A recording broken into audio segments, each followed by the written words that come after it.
up. That's too passive. Yeah, it's fine. Okay. Oh, no. So sorry. Well, we were on a break anyways. We're on a break. Using the bathroom, and it just kind of stopped. So if it does that, we'll just start it over again. So now we're done with the break, and we're going to get back to it. Yes.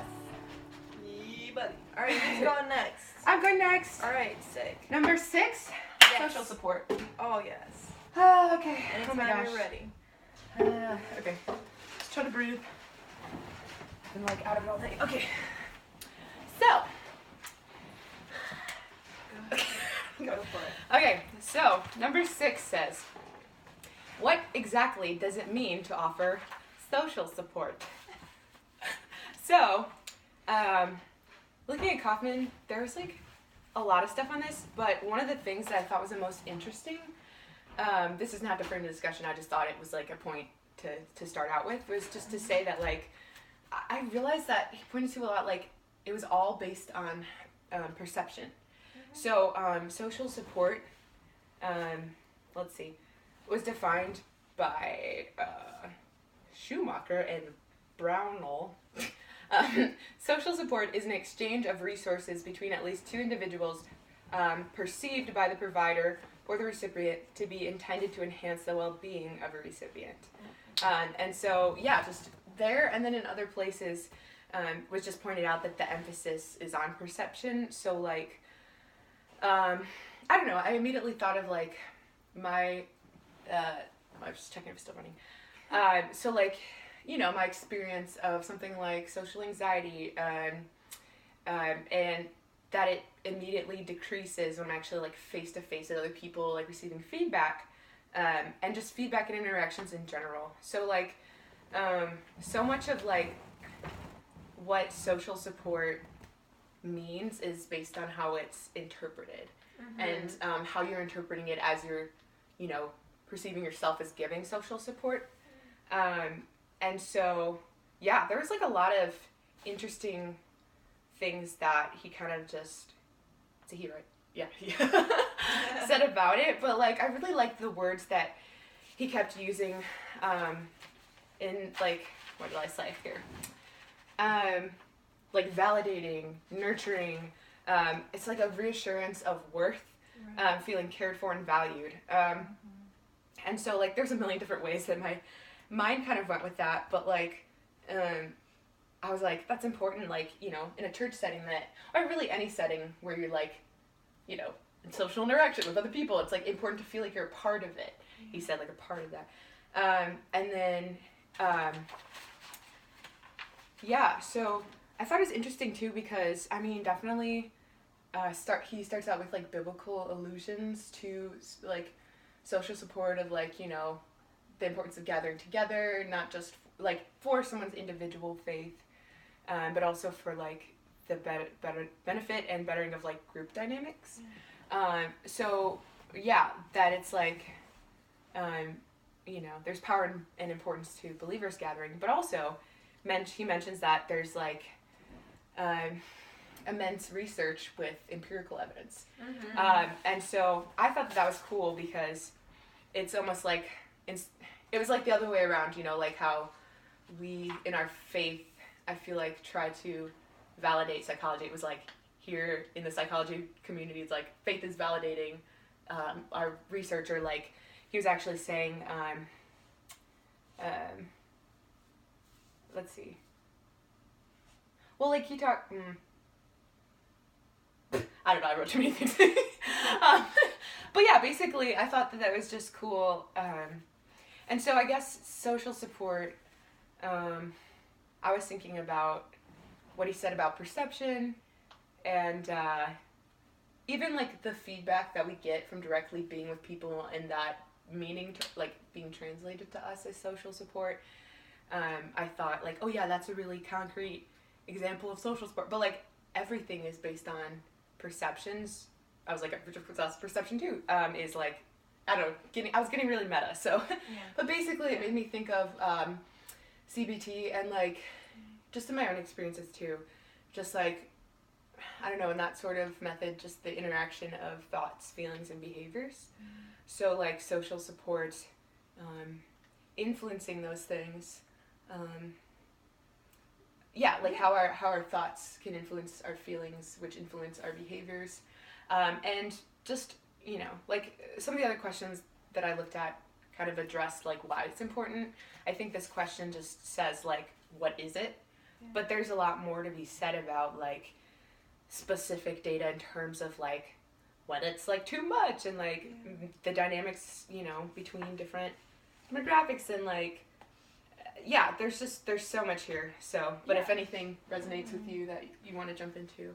Yeah, I think social support is probably one of the most important and most undervalued aspects of healing or just human existence in general. I think especially in academic environments like the one we're in right now, there's a lot of goal-oriented activity, a lot of kind of that quote-unquote type A affect that really influences how you both perceive your work and how you perceive people around you, like what's the most important. And of course there's a whole bunch of other nuances in that argument, like do I hang out with a friend or do I write a paper? It's not cut and dry. Yeah. But I think something that's especially salient for me when considering social support is I think as a study done in, I think it was Ukraine, an orphanage, and children before the age of 2 are developing all of their neural circuitry, and by the time they're 2, that's kind of like the cutoff for when you can tell that neglect has occurred. And just the physical act of holding a baby does so much for their neural circuitry and for their health. You're less likely to have all these health complications if you've had sufficient social interaction. So if you can observe that so empirically in a baby who is less capable of reciprocating that, they're definitely you're more of a taker as a child. Like extend that to when you're 20, 30, 40, etc., all the way on. What can it look like to have a healthy interaction, 2 people giving and taking, like effects on your health, effects on all parts of your life? And of course, I say healthy, there's a lot of unhealthy relationship dynamics. But social support is really undervalued and it's really, really important. Yeah, I think, I was going to say something. If you don't know. It relates to what you're saying. Yeah, I think, what you said about perception of social support is really interesting too, because sometimes what we think somebody needs is not what they need. So like in the discussion of altruism in Kaufman in chapter 13, it talks about how, is this chapter 13 or I think it's chapter 14, I lied. Chapter 14, it talks about how people feel like they should be able to, I remember what I was going to say, it's okay, come back to it. People should feel like they should be able to reciprocate when somebody helps them. Yeah. Even though that's not always possible. So for people who are in situations where they are not empowered, it's a lot harder to accept help. And it's a lot harder to support people in a way that's not like leaving them feeling unempowered and not like they don't have any control over their own lives. Right. Like you don't want to be the one thing that that a person is dependent on, because then they are not secure in their own abilities, which is also important. Like it's important to have social support and to have it available, but it's also important to have that with the like informed by what people actually perceive that they need and how they can work to empower people to accept this social support and to be like able to take care of themselves with the added social support. And I think also that goes with the idea of social support, and why we don't do it as much, I think goes with the idea of how individualistic our culture is, and we feel like people can do it themselves, so we leave it to them, which is not helpful. If you can't, either. why bother helping? Right, which is also not helpful. Which is not helpful at all. Yeah, and that ties into a lot of the other things that I was looking at in Kaufman chapter 10 that aren't questions that we addressed, but it all ties together between like hurting persons and therapeutic community in churches. But yeah, there was actually a point made about that by Kaufman saying like,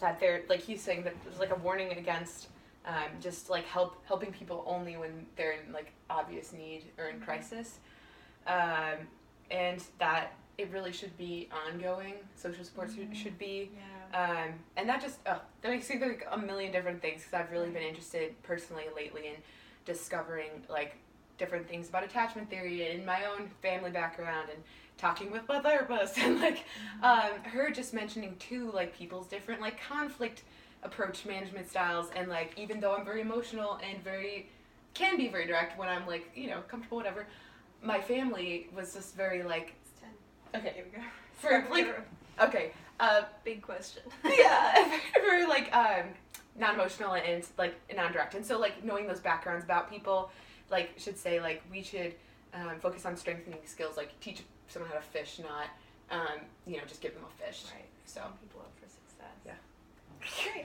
Great. There's so much I could. I think we Okay. All right. Okay. So now I'm going to take the lead on question number 2. What are some of the factors that appear to influence the expression of religious experience? So this question has a lot of different parts. There's expression, there's expression, and then there's also religious experience. So expression can be a lot of different things. Expression can be an understanding of one's gifts and how one displays those, and then religious experience can include things from upbringing, and whether you had authoritarian parents or authoritative parents or neglectful parents, etc., all the way through what Paluzian goes into, like that kind of like mystical religious experience that's both very taboo in some ways and hard to define, but also accounts for a lot of people. I think Paluzian discusses, I think it's about 50% of people from a sample that he interviewed who have claimed to have had some kind of encounter with the divine. So whether or not you believe that that's true or that's valid, or even whether or not you can empirically gauge that, it is significant in the fact that it's experienced by so many people. So so those are some of the factors that influence your background, and also there are some other things like your degree of suggestibility, your personality, that influences not only whether you are religious or not, but also what kind of denomination you pursue, or even what religion you pursue, to go a bit broader. I think Paluzian discusses suggestibility was one of them. I think he also mentioned IQ, which is another interesting topic to mention. How you express your faith, whether you're a more emotional, more analytical. There is a slight negative correlation between intelligence and religiosity. So the higher the IQ, the less likely you are to be devoutly religious. And I think that's one of the things that definitely needs to be studied more, because it's important to understand, important to wrap your head around. And Paluzian rationalizes this in a way by saying people who have higher IQs and tend to be more analytical are less likely to take something for its face value, and more likely to delve into and try to understand. So that definitely influences the expression of your religious experience, and whether you experience religion expression at all. So, yeah, what do you guys have thoughts about that? I think the IQ discussion is really interesting, because I think what we hear from all of the smart people out there who are like, famously atheists, are like, well, I don't need religion because I can explain the world. I can understand it. And I think there's something to the idea that people who feel like they can handle life don't need God, and are less likely to be religious, because it goes back to the extrinsic thing too. Right. Like, if religion served a purpose of helping you understand your life, and now science does that, then why be religious? Right, all of my needs are met, so I don't need to seek out something to meet my needs. Yeah. Which if you have an intrinsic orientation, you'd still probably seek out that faith just for the good of having faith, and for the good of believing in God, in inherently.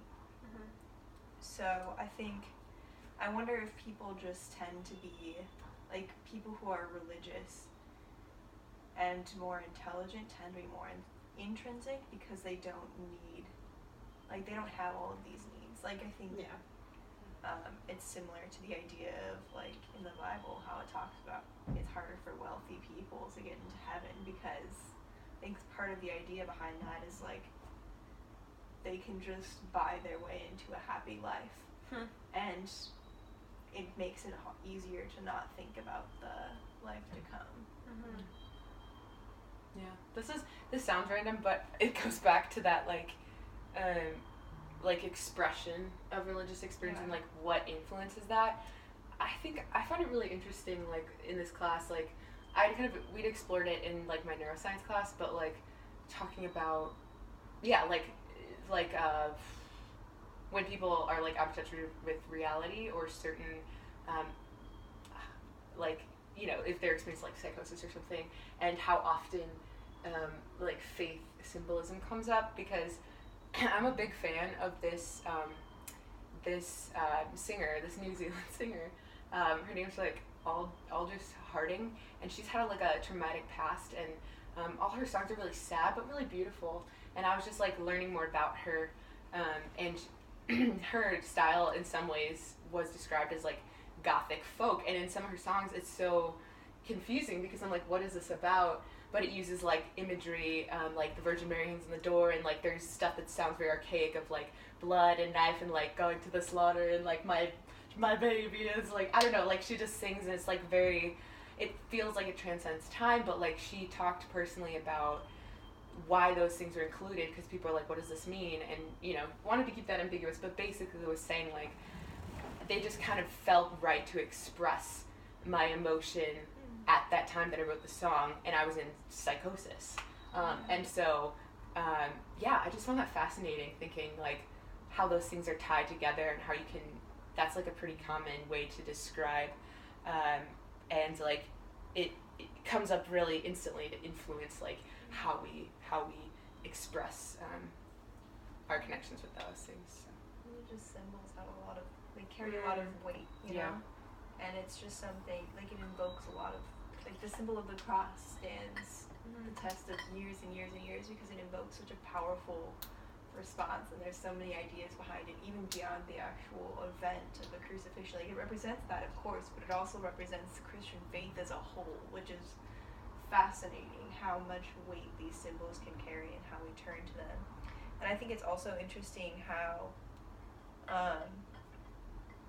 we do have to look at the expression of religious experience because we can't see into somebody's mind. And this goes back to what we were talking about earlier. Like, we don't really know the state of somebody's heart.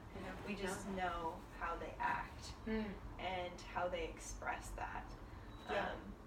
So people can use religious symbols, but, you know, the cross doesn't mean the same thing to me as it does to you. It doesn't mean, like, the image of, like, the baby in the manger that we see all the time at Christmas means something different to different people. But we can all sort of identify something similar in that experience by pointing to the same symbol. Yeah, and just like what you were saying about like we can only like assume, or we can only like, I don't know, get certain cues. Like I remember reading that in some psychology book or counseling book of like, or maybe it was even in some readings to the class, but it was basically something about like, that's what it's like to be like a counselor or a mental health like professional. Like you're relying on what the person says about their own like state and what other people around them would say in relation to that, and what you're able to observe, you know. And I feel like that's why we do so much like, what do you see, what do you hear, what does it mean, like, and that's why expression checking matters with each other, right? And so I just think about, wow, we're really just going off of that, because that's, I think, part of the reason people have different riffs with like the practice of like psychology and like diagnoses of things, because although there is like multiple components to everything and not everything is perfectly like figured out yet, like I think that aids in the uncertainty, because people are like, oh, what if it's, you know. But I think that's like really important to, instead of dismiss it, to value you know, like, how do people talk about themselves and their experiences and their faith, and like how other people. Great. Yeah, let's tap that one off. Plus 2. All right. Shall we talk about the just worlds Let's. thing? What number is this? Question number 10, starting now. Does the psychology of religion have anything to contribute to the discussion of a just world? No. Honestly, like, I mean, we can discuss, but... No. So, just a quick review. The just world concept is the view that things happen the way they should, and things, like, people get what's coming to them. They should get what's coming to them, and they do. So that goes 2 ways. For one, like, you expect things to happen fairly, and you expect, like, if I'm doing good things, I should be rewarded, and, you know, however, you may be less happy with, you know, getting just punishments for your bad behavior, but that's another question. And it talks about how you're okay with things being a little unfair as long as they're unfair in your favor. But I think what's more, another very important part of this is that the idea that people do get what's coming to them, especially looking into other people and extrapolating from how their life is going, what kind of person they are. So there's the idea that if somebody is poor, it's because they're not, like, they don't work hard enough, or they're too lazy to hold down a job, or if somebody is, you know, to use a more,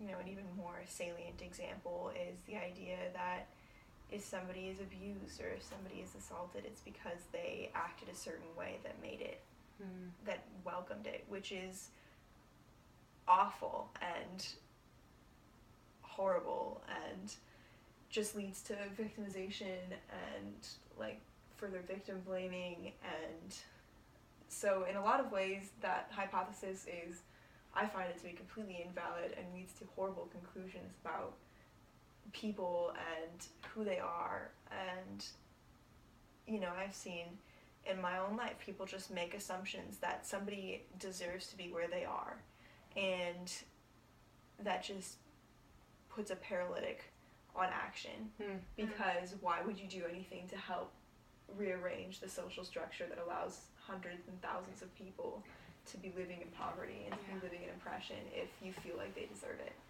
There's no reason for it. Unless you do view it as unjust, then you might be more tempted to work to make sure that people receive what they are due. So if you meet somebody and realize that all of these people are actually trying, but still only to the extent that you think your action is going to be able to change everything.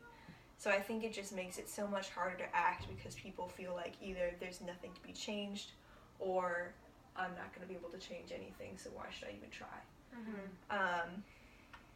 So to sum up, I don't think that it's a valid way of viewing the world, and I think that it leads to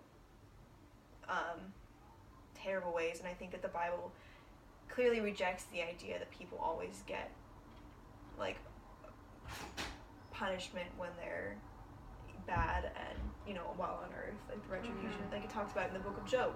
Job didn't deserve any of the punishments that were heaped upon him repeatedly, despite what his friends would say. And in John chapter 9, Jesus comes across the man born blind, and they ask him, like, who sinned? Was it this man or his parents that he was born blind? And he says, neither. This was done to give glory to God. And he heals the man. So it's very clear that sometimes people are just in suffering and in bad places, and not because of any action of their own. But I think what's more complicated is that it's tempting to believe that things happen the way they should, because we want the world to make sense, you know? And sometimes there's the idea that, you know, like, oh, well, I can do Like, I can live my life without, like,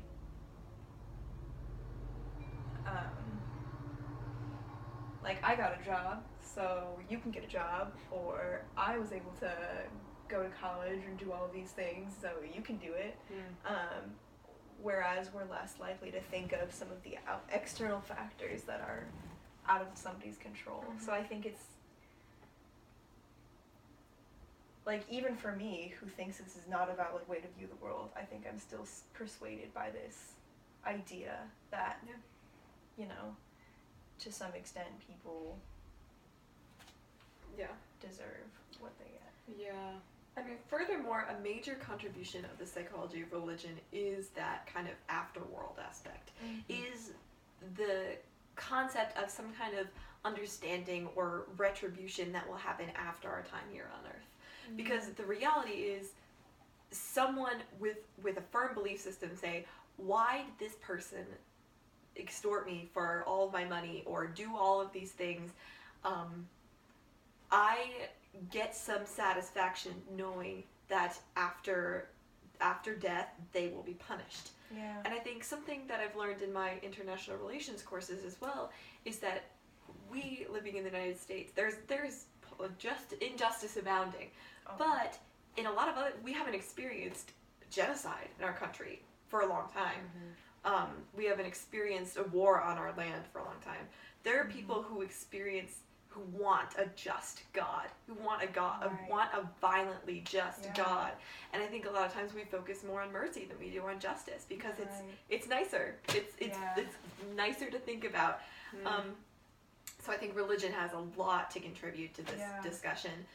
And it gives somebody peace to know that the person who's harmed them will seek justice. And you know, whether or not that would happen, it gives a person peace believing that it will.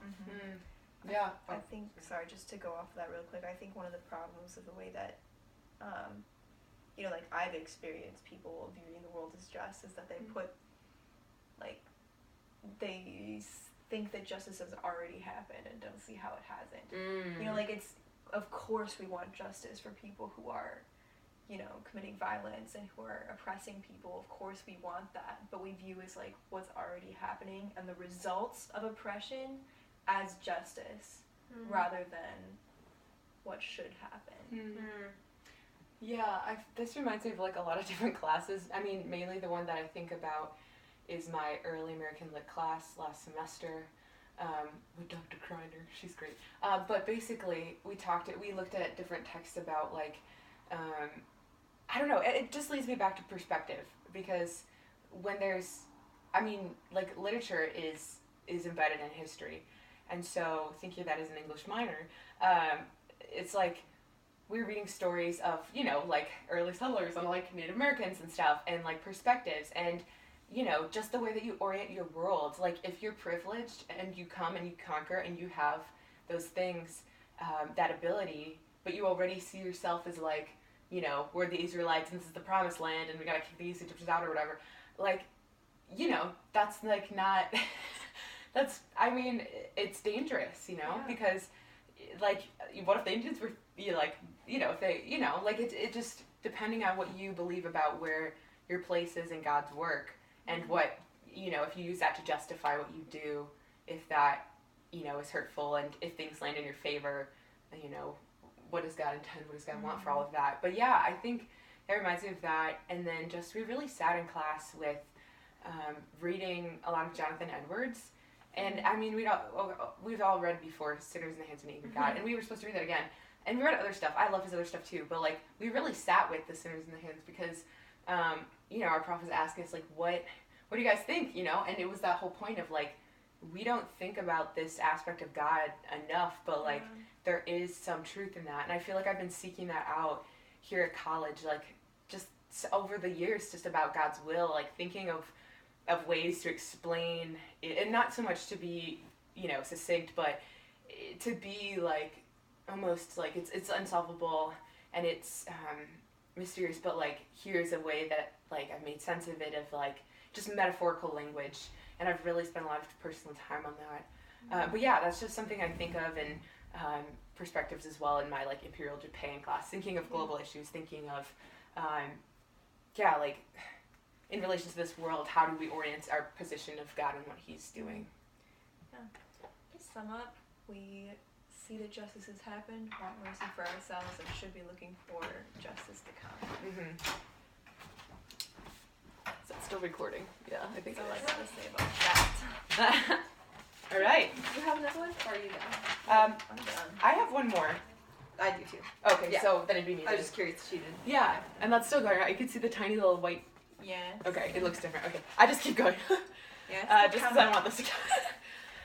Yeah. All right. So my next. You're ready. Yeah. Okay. We're so close. Um. So much better than last time. Yeah. I think I am ready. Okay. Ready. Okay. So my last question is number 7. What exactly is social loafing? Luckily, this has not happened in this group. What's that? You know, yeah, well, one thing that I thought was interesting was like, let's see, wait, there's a whole, it's nice because, you know, with Kaufman he kind of sections it out, that it was included, he says like, social loafing refers to the tendency for persons to work less hard when they're in groups in which they think they're, that the lack of effort in congregational, just kidding. When they're in groups in which they think their individual contributions cannot be identified. So he kind of talks about that there's like this phenomena or whatever can create like a lack of responsibility in like congregational settings. What? No, sorry, I just phenomenal. Oh, No, I knew what you were doing. Sorry, keep going. No, it's okay. I was like, what did I do? You're doing great. Thank you.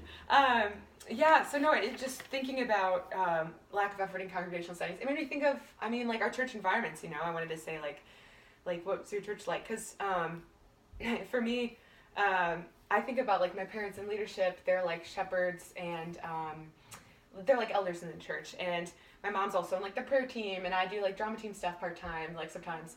And just noticing that, like, those things need accountability to kind of keep going. And so, like, if you know, like, oh, there's a ton of the people who are normally on the prayer team, I don't need to go by the cross and see if anyone shows up.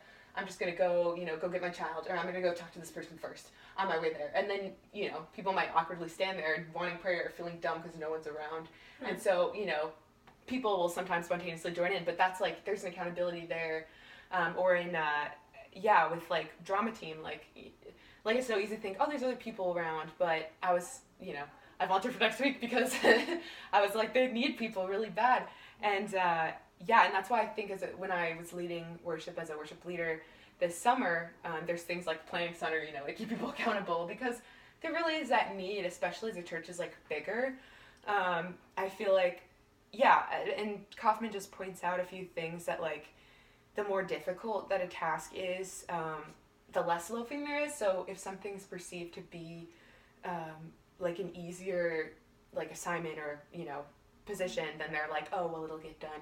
Not just because there's more people on it, but because it's like, oh, it's not that hard. But they, then they themselves are not willing to take part. I also think that, he said stuff about accountability, and that social loafing only happens when individuals feel their lack of self-effort cannot be identified. So, like, really, it's like it occurs in situations in which somebody feels like they're flying under the radar, and it's, like, almost comfortable. So I was thinking, well, that really contributes to, like, giving up before you try, kind of, or, like, letting the worst or bad thing, I don't know if that makes sense, but, like, letting the worst or, like, a bad thing happen because you can comfortably navigate it. So it's like, oh, well, I'm hands off because, it's like diffusion of responsibility, but also if you're, like, I don't know, I was thinking more like individual, like, caring about something, and it's like, oh, well, I'm used to that not working, so it's just gonna fail, so I'll just, like, it's easier to, like, let it fail than to, like, go and put extra effort in. So I guess I was just thinking about that sort of aspect of it. Yeah, but I don't know, like, I thought that this was, it was fascinating because, like, yeah, like, it's just, there's different studies on just those dynamics, and I don't know. Do you guys have any thoughts? I do. I think this issue has a lot of salience in the political and international realm. There are two theories. There are two theories that immediately come to mind. The first one is called the collective action problem, which is particularly prominent in international relations, where you have a common good. Like, for instance, climate change is a common good. It's a public good that affects everybody, but it requires collective action, getting everybody in on that. And if you have, and it is possible for one country to be that social loafer, to free ride on the United States. That's topical. For one country to be that social loafer and to still benefit from climate change. So if that's on everybody's mind, like, hey, if I could be that one country, I could save these resources and put them into my kleptocracy or my military or whatever it might be. And you play that out also on an interpersonal level. You have, because I tend to be of the belief that people are free agents, and with some exceptions, people behave rationally and in their own best interest. So if someone's socially loafing, chances are they're determining the value of where they're going to allocate their personal resources. So if I'm saying, like, wow, my church group here is together and they're all supporting this one person whose family member died, do I bake a pie if everybody else is doing it? I won't be appreciated. For some reason they won't know it was me, whatever it is. So I'm making a logical decision to reserve my resources for something else, you know? So, and that might seem logical in a way, but it also has consequences. It also has consequences on other planes. You've got the strategic plane, the emotional plane, the psychoanalytic plane, whatever you want to go with. So, definitely realizing that an action on that a strategic action has consequences that aren't necessarily on that same plane. So it's acting on all these different levels. Also, I think when there's a perception that there's so many people that can do this job, there's also the idea that it's being done. Yeah, somebody else is doing it. Right. Somebody else is feeding the kids in Africa. Right. And even, like, within the context of a local church, like, especially my mom has been coordinating childcare at our church for years, and it is a job because there's so much pressure, like, to maintain a stable environment for the kids and for childcare during the service. But that also leaves it so that people, like, parents come, drop off their kids, pick them up, and they see everything running smoothly, when in reality we are stretched so thin because there are not enough volunteers in this area of the church. And so, like, there's this idea that there are no real consequences, or they're never going to fall back on you because the job is being done. Because if you don't see the consequences, you're less likely to act. Exactly. So then you're left with my mom struggling to, like, call as many people as she can because all of these people dropped out at the last minute, or they don't have enough volunteers to begin with. And that's just so hard because this is a job that needs to be done. And it's not being done because there aren't enough people who are interested. And I think it also directly relates to the idea of how to use our gifts and talents, because, like, if the church is calling people out and saying, you're good at this, you can serve the church in this way, it also makes people more likely to want to put their efforts in, because then it's not just like, well, this is this big job that all these people can do. It's like, this is a job that I am good at and that I enjoy doing and that people are going to appreciate me for doing, which is more of an extrinsic reason for doing it, which isn't necessarily a bad thing. But by calling people out and pulling them out and pulling their gifts to the forefront makes it easier for people to feel they can get involved. Yeah, I was actually going to say that sort of thing, so I like that you highlighted it because, like, in Kaufman, in chapter 11, it talks about, like, social loafing and, like, how that relates to somebody's perceived ability to make, like, a unique contribution. So, like, if they, you know, because people like to feel special, like, I understand that, you know, as, like, an Enneagram 4 or whatever.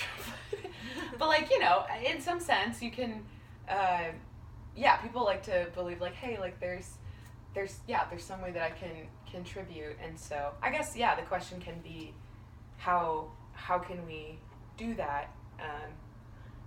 There's different studies kind of talking about, like, what you were saying, too. And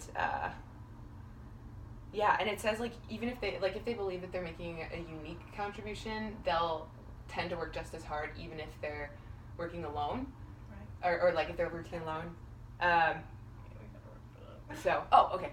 I didn't know I had to know. I think basically, I don't know, I kind of liked those multiple angles, dynamics, and church examples too of social loafing, how we can combat that.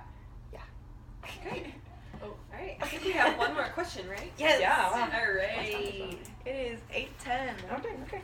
All right. So our last question is question number 3. What are some of the factors that appear to facilitate religious coping?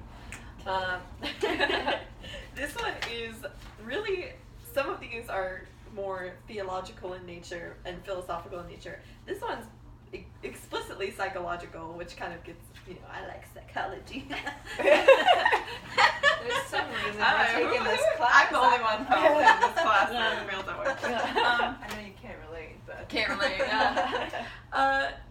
so essentially, a huge part of coping is response to trauma and response to stimulus, trauma, and also perception of oneself. Mm-hmm. How do I act in the midst of my environment, especially if my environment's stressful? So Pelusian talks about alternative measures of personal adequacy. So how do I find a sense of adequacy? How do I know that I am capable of combating stress? And religion serves a particular function in that sense. For instance, Christianity, I'm a child of God, I'm knit together in my mother's womb. You've got, in that sense, inherent adequacy, inherent value. You can also go, my service to the kingdom, or my service to others, I could say that also attributes value in a way to someone's experience. So then when you're faced with a stressor, you're more likely to feel more competent to face that. Also, high psychosocial competence includes positive self-attitudes, work attitudes, efficacy, and coping skills. So general psychosocial competence includes coping. So, another interesting fact, intrinsic religious motivation is positively associated with psychosocial competence. So the belief that my religion is an end to itself, people who believe that tend to have better psychosocial competence than those who do not, than those that behave or engage in religious things to achieve community or to achieve XYZ. And so, on that same path, low intrinsic factors also,